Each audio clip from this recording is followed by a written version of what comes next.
అందరికీ నమస్తే అండి. మా రోజా ఒక్కరితో సరిపోద్దండి. జగన్మోహన్ రెడ్డిని శాంతో నాకించేస్తానికి రోజా సరిపోద్ది. ఒక ట్వీట్ వేసింది ఈ కల్తీ నెయ్యి గురించి సిబిఐసిటీ చెప్పిందని చెప్పేసి అని పేజ్ నెంబర్ 62 ఇదిగో చూసుకోండి అని చెప్పేసి అని ఒక ఫోటో అప్లోడ్ చేసి పైన చాలా క్లియర్గా ఒక పెద్ద మ్యాటర్ రాసుకొచ్చేసింది. సిట్ అంట అసలు కల్తీయే జరగలేదని చెప్పేసి అని తేల్చి చెప్పేసిందంట. జగన్మోహన్ రెడ్డి హయాంలో అసలు కల్తీ నెయ్యి వాడలేదు, నెయ్యిలో ఎలాంటి కల్తీ లేదు, స్వచ్ఛమైన నెయ్యే వాడారు అని చెప్పేసి అని కనీసం తను అప్లోడ్ చేసిన ఫోటోలో, తను పెట్టిన ఫోటోలో అక్కడ ఏముందో కూడా చదవకుండానే మ్యాటర్ వేసేసింది. లేదంటే మరి రాదో నాకు అర్థం కాల. చాలా స్పష్టంగా ఉందని చెప్తాను ఒకసారి అనండి. అంటే రోజా చేసిన ట్వీట్ మాట, తిరుమల లడ్డూలో వాడిన నెయ్యిని ఎలాంటి జంతు కొవ్వు లేదని సిబిఐసిటీ చెప్పినా చంద్రబాబు నాయుడు గారు ఇంకా దుష్ప్రచారం చేస్తూనే ఉన్నారు. 24 అంటే 2024 జూన్ 12, 21, 25 తేదీల్లో మరియు జూలై 4న లడ్డూ ప్రసాదం తయారీకి టీటీడీకి వచ్చిన నెయ్యి ట్యాంకర్లను టీటీడీ స్థానిక ల్యాబ్లో పరీక్షించి ఆ పరీక్షల్లో పాస్ అయిన తర్వాత వాడారు. అంటే నాణ్యతలో ఎలాంటి లోపం లేదని అధికారికంగా తేలింది కదా. ఈ వాస్తవాల మధ్యలో ఆరోపణలు ఎక్కడి నుంచి వచ్చాయి అని చెప్పేసి అని వేసిన ట్వీట్ మాట. అసలు నువ్వు పెట్టిన ఫోటోలో ఎక్కడైనా సరే ల్యాబ్ రిపోర్ట్లో పాస్ అయినట్టు కానీ లేదంటే ఎలాంటి కల్తీ లేదన్నట్టు కానీ ఉందా అసలు ఈ ఫోటోలో? వాళ్ళు ఏం చెప్పుకోతున్నారు? చాలా స్పష్టంగా ఎన్డీడీబీ రిపోర్ట్లో ఆ నెయ్యిలో కల్తీ ఉంది, ఆ నెయ్యి ఆ క్వాలిటీ బాగాలేదు అందుకని చెప్పేసి అని రిటర్న్ పంపించామని చెప్పేసి అని వాళ్ళు మెన్షన్ చేసి ఉంటే అందులో పైగా ఆ రిటర్న్ పంపించిన ట్యాంకర్లకు ఇన్వాయిస్లు బిల్లులు కూడా మళ్ళీ సబ్మిట్ చేసే ప్రయత్నం చేశారంట. అంటే నెయ్యి వెనక్కి వెళ్ళిపోయింది. వెనక్కి వెళ్ళిపోయినా సరే వీళ్ళు ఆ వెనక్కి వెళ్ళిన నెయ్యి ట్యాంకర్లు ఏవైతే ఉన్నాయో వాటికి కూడా డబ్బులు తీసుకునే ప్రయత్నం చేశారన్నమాట. ఇన్వాయిస్లు బిల్లులు గట్రా రెడీ చేసుకున్నారని చెప్పేసి అని ఇక్కడ అంత క్లియర్గా మెన్షన్ చేసి ఉంటే నువ్వు సిగ్గు లేకుండా వచ్చి సిబిఎస్ఈ తేల్చేసిందని మాట్లాడితే ఎట్టకండి. ఇవిడే కాదు, ఇవిడితో పాటు విడుదల రజనీ కూడా సేమ్ ట్వీట్. వీళ్ళకి ఇచ్చిన స్క్రిప్టే విడుదల రజనీకి కూడా ఇచ్చారు. ఇదిగో ఆవిడే వేసింది.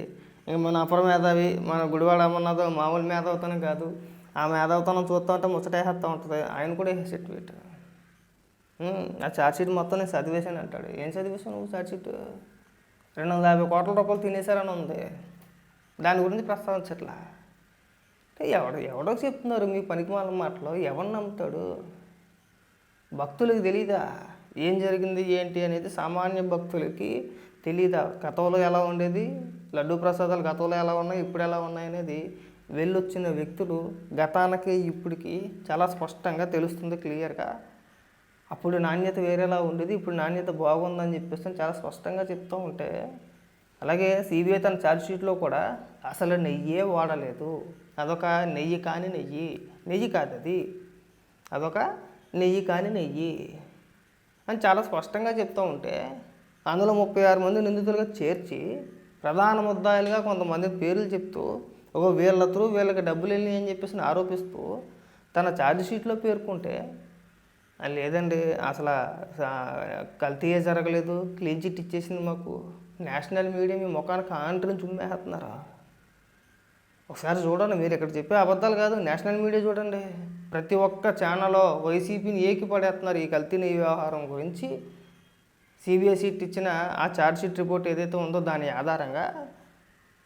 అలాగే కొంతమంది జర్నలిస్టులు అయితే వాళ్ళ సొంత అనుభవాన్ని కూడా అక్కడ ప్రశ్నిస్తూ ఏం పద్ధతి అయ్యా, ఏం చేశారు గతంలో అని చెప్పేసి అని నేషనల్ మీడియా మొత్తం మీ ముఖానికి ఆంటరిని చుమ్మేస్తుంటే ఇంకా సిగ్గు లేకుండా ఇక్కడికి వచ్చి అబ్బాయి మాకేం తెలదండి అంటే నమ్మకం ఏంటంటే రాష్ట్ర ప్రజలకి ఏమీ తెలియదులే, పెద్దగా చదువుకున్న వ్యక్తులు కాదు, నిశాని బ్యాచ్ ఎక్కువ అంటే ఇవి వీళ్ళ ఉద్దేశం అన్నమాట.